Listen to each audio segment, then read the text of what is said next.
जय जय रामकृष्ण हरी. तिने ना सगळी लफडी वगैरे सोडली, आईची माफी मागितली आणि भगवद्गीता वाचायला सुरुवात केली. बस एवढाच आनंद आहे. हे आहे वशीकरण. म्हणजे मुलांना वशीकरण करायसाठी काय साधी सोपी आणि गोष्ट आहे की भक्तीमध्ये राहा, भगवद्गीता वाचा. एक लक्षात ठेवा, लहानपणापासून महाभारत बघितल्यामुळे एक गोष्ट माहिती होती की आपण भगवंताच्या शरण असलो म्हणजे आपण कृष्णाच्या बाजूने असलं ना, की कृष्णाने जसं महाभारतामध्ये पाची पांडवाला जिंकवण्यासाठी प्रत्येक षडयंत्र केलं, प्रत्येक लीला केली, काय म्हणतं ते प्रत्येक कपट केलं, तसाच भगवद्गीतेमध्येही तशीच ताकद आहे. फक्त तुम्ही त्याला शरण जाणं गरजेचं आहे. एकदा भगवद्गीतेला शरण जावा, निरंतर भगवद्गीता वाचा. भगवद्गीता ऐकण्यामध्ये आणि सांगण्यामध्ये आणि बघण्यामध्ये खूप फरक आहे. ज्यावेळेस आपण भगवद्गीता स्वतः वाचतो तर अक्षरशः परमेश्वर आपली भगवद्गीता ऐकतो. हे प्रमाण आहे. एक दिवस असं म्हणलं की तुमच्या भक्तीमध्ये तुमची जितकी दृढता वाढते तेवढ्या दृढतामध्ये तो परमेश्वर तुमची भगवद्गीता ऐकतो आणि तो एकदा तुमच्या बाजूला येऊन उभा राहील. हा प्रत्यक्ष अनुभव आहे माझा. एक सत्य परिस्थिती सांगतो.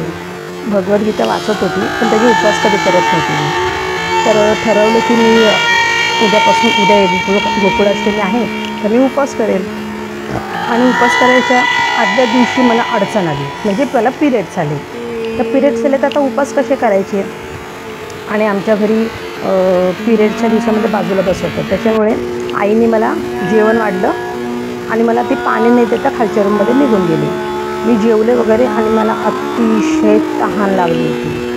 मला खूप तहान लागली होती आणि मी बोलत तशी झोपले. आणि माझी आई आली आणि आईने मला पाण्याचा ग्लास दिला. आई मला म्हणते तुला खूप तहान लागलं ना, पाणी घे. आणि मला खूप झोप पण आली होती. तो भरलेला तांब्या ना मी बाजूला ठेवला आणि मी तशी झोपी गेले. आणि नुकतंच 12 वाजले आणि मला स्वप्नामध्ये कृष्णाने तो तांब्या घेतला हातात आणि मला म्हणतो की घे, तुला तहान लागले ना.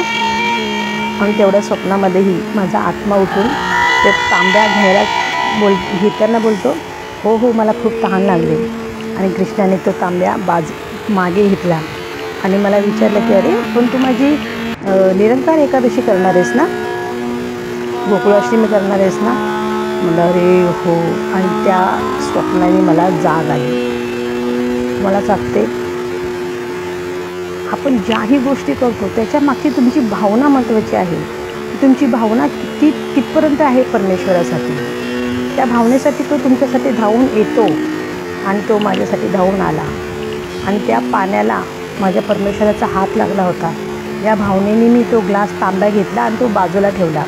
मी खूप त्या दिवशी पाणी प्यायले नाही. म्हणजे त्या तो पूर्ण दिवस, ती पूर्ण रात्र, दुसऱ्या दिवशीच्या गोकुळाष्टमीचा पूर्ण दिवस आणि पूर्ण रात्र आणि दिवस असा मी निराज्जल उपास करून रात्री 12 वाजता ज्यावेळेस कृष्णाचा जन्म झाला त्यावेळेस आमच्याकडे भजन कीर्तन होतं. त्यानंतर तोच पाण्याचा तांब्या घेऊन मी गोकुळाष्टमीचा उपास सोडला. अप्रतिम अनुभव होता. त्याच्यामुळेच म्हणते ना की मग आता मला कुणी म्हटलं की अरे अडचणीमध्ये उपवास करू नको, तर ही मी कोणाचं ऐकायचं, परमेश्वराचं ऐकायचं की माणसांचं ऐकायचं. मग ह्या गोष्टी होत राहतात की ज्यावेळेस आपण भक्तीमध्ये येतो तर त्यावेळेस आपल्याला परमेश्वर मार्गदर्शन करतो. मग बरोबर काय आहे, मग जरी आपल्याला लोकांना विरोध करावे लागेल तरीही चालेल, पण बरोबर काय आहे तर जे मला परमेश्वराने सांगितलं ते बरोबर आहे. जरी मला लोकांचा विरोध पत्करावा लागला तरीही.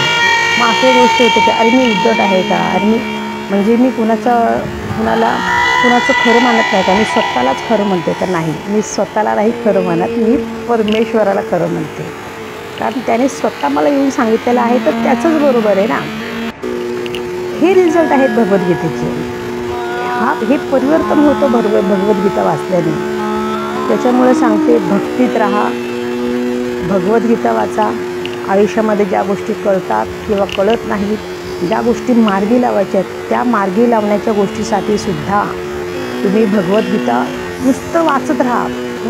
तुमच्या अंतःकरणातून जे प्रश्न उभे राहतात ना त्याचे उत्तर परमेश्वर देतो.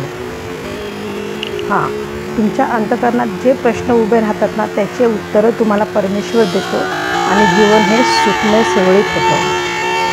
पुढची गोष्ट ऐकण्यासाठी माझ्या व्हिडिओला लाईक, शेअर आणि सबस्क्राईब करा. जय जय राम कृष्ण हरी. असंच एका मुलीला तिच्या वाईट प्रसंगातून बाहेर काढलेली नवी स्टोरी घेऊन येत आहे.